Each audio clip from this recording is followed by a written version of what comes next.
Hola a todos.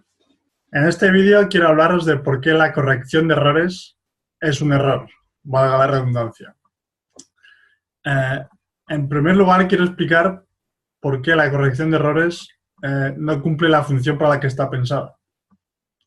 Creo que el objetivo de la corrección de errores es el de poder saber dónde hemos cometido el error con la esperanza de que podamos producirlo correctamente la próxima vez, ¿cierto?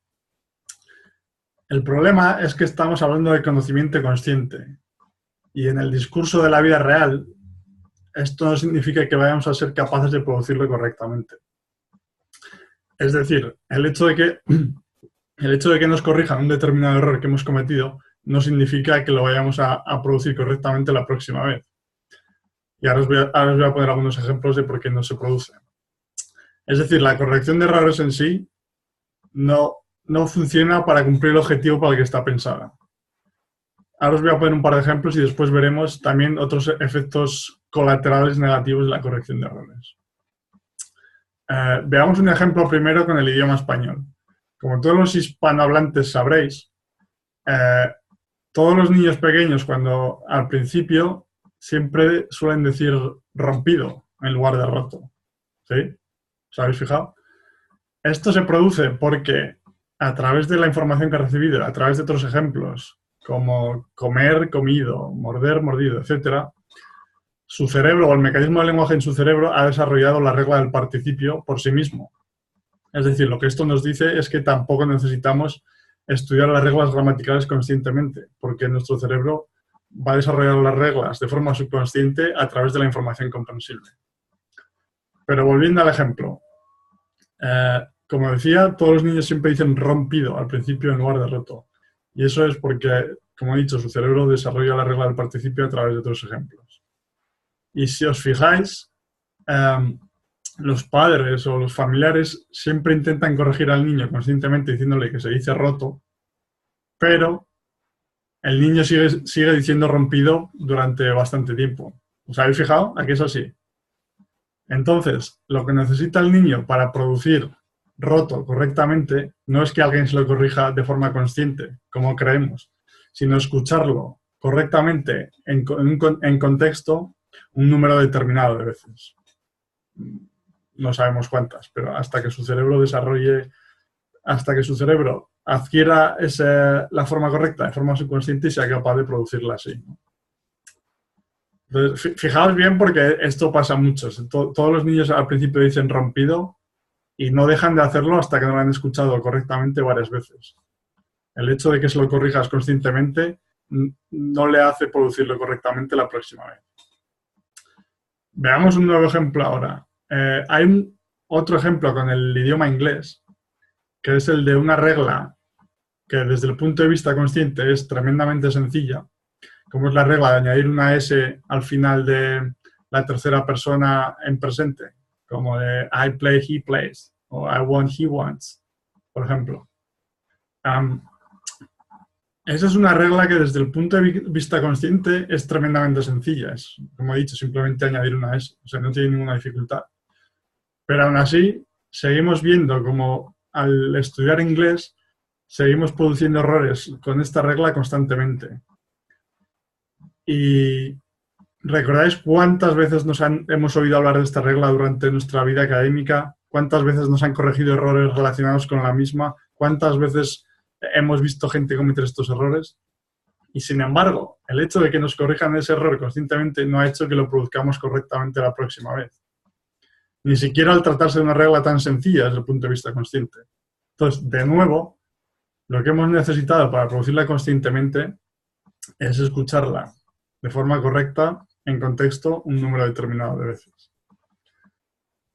Claro, como estamos acostumbrados a las clases de gramática en las que hacemos ejercicios, en las que tenemos todo el tiempo del mundo, producir esta regla de forma correcta es tremendamente sencillo. Y si por algún casual cometemos un error, nos lo corrigen conscientemente, en el próximo ejercicio vamos a ser capaces de producirlo correctamente. Y esto es porque tenemos todo el tiempo del mundo para recordar esa regla. Pero en el discurso de la vida real esto no pasa. Y estoy seguro de que todos nos hemos dado cuenta.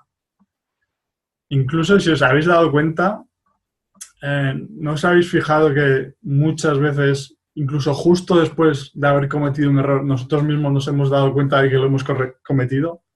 Y sin embargo, el saber el error específico que hemos cometido no nos ha hecho producirlo correctamente. Es decir, nosotros sabemos, desde el punto de vista consciente, sabemos perfectamente cómo es la forma correcta o sabemos perfectamente el error que hemos cometido, pero eso no nos ha ayudado a producirlo correctamente. Entonces yo creo que eso nos quiere decir algo, ¿no?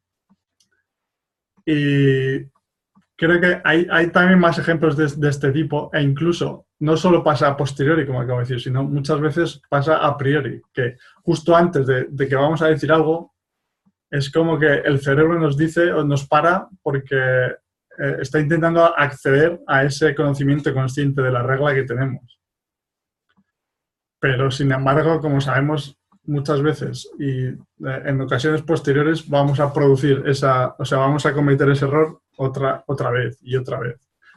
Y, como he dicho, no seremos capaces de producirlo correctamente hasta que no lo escuchemos correctamente en contexto un número determinado de veces.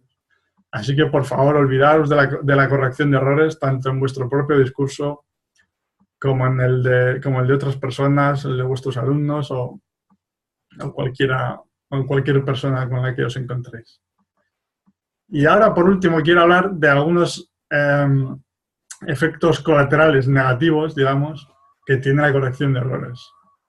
Si os habéis fijado, el hecho de que nos estén corrigiendo nuestros errores constantemente, algo que pasa siempre en las clases tradicionales, basadas en la gramática, el aprendizaje consciente, etc., es que al final desarrollamos un miedo a hablar por temor a cometer errores. ¿No suena esto, verdad? Y para empezar, es imposible no cometer errores, especialmente cuando estamos empezando con un idioma. Porque en nuestra propia lengua materna no dejamos de cometer errores todo el tiempo y no pasa absolutamente nada. Entonces, imaginaos cuál va a ser la dificultad para no cometer errores en una lengua extranjera e incluso más si acabamos de comenzar, ¿no? Entonces, ese es uno de los principales efectos colaterales de la corrección de errores. Que la persona va a desarrollar miedo a hablar por temor a cometer errores, por temor a que le corrijan, por temor a no sonar perfecto, ¿no? Esa idea de perfeccionismo que tenemos en nuestra sociedad tampoco ayuda mucho, la verdad.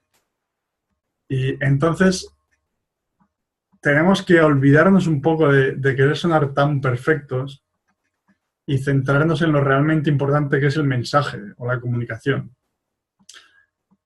Entonces, además, hasta cierto punto entiendo que queremos sonar lo mejor posible, queremos sonar lo más parecido a un nivel nativo posible, eso lo entiendo. Pero para empezar, eso no es posible, especialmente al principio. Y para seguir, la forma en que vamos a dejar de cometer esos errores o la forma en que nuestro discurso va a mejorar, como ya sabéis, es a través de la parte de recibir información comprensible.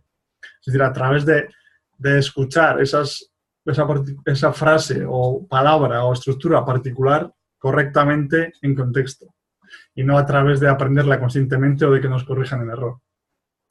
Entonces, como veis, la corrección de errores es un despropósito, la miremos como la miremos. Y no solo no sirve para el propósito para el que está pensada, sino que además tiene unos efectos colaterales negativos que suelen acabar, en este caso, en temor a hablar, como he dicho, e incluso en llegar a odiar el proceso de adquirir un idioma, ¿no? Porque se convierte en una experiencia dolorosa, en una experiencia negativa para nosotros. Y he observado que esta es una de las razones por las que mucha gente simplemente deja de estudiar idiomas. Porque es como está siempre en tensión en las clases de idiomas o cuando quiere aprender un idioma, porque solo conoce esa forma de aprender idiomas y esta corrección de error está tan extendida que la vemos positiva cuando es completamente lo contrario, como podéis ver. Entonces, como he dicho anteriormente, tenemos que olvidarnos de la corrección de errores porque no ayuda, porque no sirve para el objetivo para el que está pensada, porque tiene efectos colaterales negativos que nos van a impedir seguir progresando y porque, como he dicho, simplemente no es posible no es posible dejar de cometer errores y los errores no pasa nada por cometer errores. Así que, bueno, espero que os haya gustado este vídeo y que os haya ayudado un poco a ver que no pasa nada por cometer errores, que son normales y que forman parte del proceso y eso es. Muchas gracias a todos y un saludo.